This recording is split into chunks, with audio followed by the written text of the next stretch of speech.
നരേന്ദ്രമോദിയൊക്കെ വരികയാണെങ്കിൽ അവർ ഇത് വണ്ടി ഓടിച്ച് പഠിപ്പിക്കുമെന്ന്. നരേന്ദ്രമോദി വന്നാലല്ലേ വണ്ടി ഓടിച്ചു. അപ്പൊ ഇന്ന് നമ്മുടെ പുതിയ വീട് വെക്കുന്ന സ്ഥലത്തോട്ട് പോകണം. അപ്പോൾ പോകുന്ന വഴിക്കും പരിസരത്തൊക്കെ എന്തൊക്കെ ഉണ്ടെന്ന് കാണിച്ചു തരാം.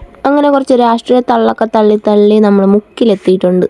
നമ്മളെ ജംഗ്ഷന്റെ പേരാണ് തീപ്പട്ടിയപ്പി. അങ്ങനെ നമ്മളെ പ്രകാശ് മാമന്റെ കടയിൽ നിന്ന് ചായയുടെ ഉള്ള കടിയും വാങ്ങി നടന്ന് തളരുമ്പോൾ കുടിക്കാൻ ഒരു ഫ്രൂട്ടിയും വാങ്ങി. പിന്നെ ഫ്രൂട്ടിയല്ലേ കുടിക്കുന്ന തളരുമ്പോൾ. മാക്ക നടന്ന് പകുതി എത്തിയിട്ടുണ്ട്. സൈഡിലെല്ലാം ആൾക്കാർ പുതിയ വീടുകൾ വെക്കുന്നു. ഇവിടെയെങ്കിലും വീടൊന്നും ഇല്ലാത്ത സ്ഥലമായിരുന്നു, ഇപ്പോൾ നിറച്ചും വീടായി. നമ്മളെ സ്ഥലത്തിനെ പറ്റി പൊക്കി പറയുന്നില്ല, എവിടെ നോക്കിയാലും പച്ചപ്പും ഹരിതാപയും ഊഷ്മളതയും മാത്രമേ ഉള്ളൂ.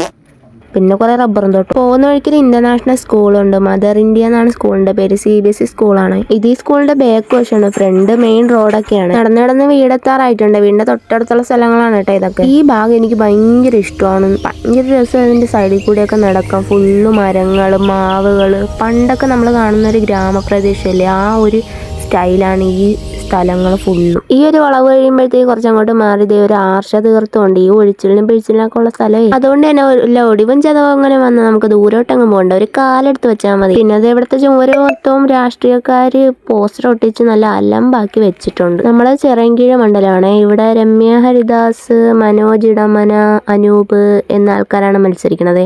പിന്നെ സ്വതന്ത്രമായിട്ട് ഒരു ആനയെന്നും പറഞ്ഞ ശാന ചിഹ്നത്തിലൊരു മാമ നിൽക്കുന്നുണ്ട്. കഥകളൊക്കെ പറഞ്ഞു സ്ഥലം എത്തിയതറിഞ്ഞില്ല. അങ്ങനെ നമ്മൾ സ്ഥലം എത്തി. അമ്പലത്തിൽ ഈ വരുന്ന 13-ാം തീയതി കൊടിയേറും. അപ്പം പെയിന്റ് അടിയും കാര്യങ്ങളൊക്കെ നടക്കുകയാണ്. അതാണ് അങ്ങനെ മറച്ചിട്ടേക്കുന്നത്.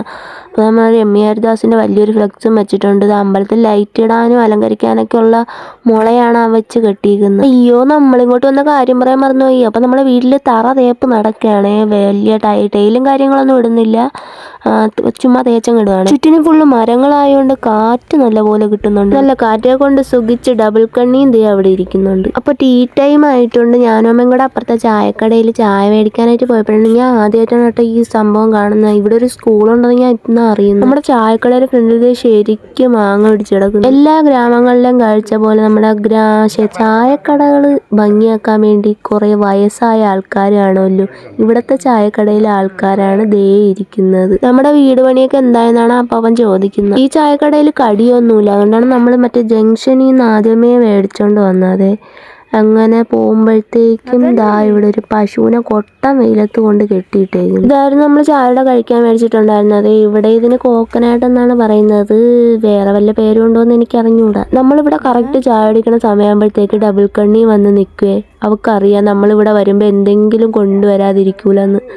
അങ്ങനെ അമ്മ ദാ പപ്പായ പിടിച്ച് പോണ്ടായിരുന്നു, അതും കുത്തിയിട്ടുകൊണ്ട് വരുന്നുണ്ട്. അതിന് അച്ഛൻ വഴക്ക് പറയുന്നുമുണ്ട്. എന്തിനാണ് ഇത് അത്രയും കൂടെ അവിടെ കൊണ്ടുപോയി അഴുവി കളയാനാണെന്ന്. പറക്കിക്കൊണ്ട് അടുക്കുന്നതിനെ കൊണ്ട് ഒറ്റ ദിവസം കൊണ്ട് ഇത് ഫുള്ള് തിന്ന് തീർത്തളയും. ഡബിൾ കണ്ണിക്ക് കുടിക്കാൻ കുറച്ച് വെള്ളം വെച്ച് കൊടുത്തപ്പോൾ അവൾ എന്നെ കണ്ട് പേടിച്ചു പോയി. പിന്നെ നമ്മളിവിടെ ബാക്കി തൂക്കുന്ന കാര്യങ്ങളൊക്കെ നോക്കി. ഫുള്ള് കാട് പിടിച്ച് കിടക്കുകയായിരുന്നു.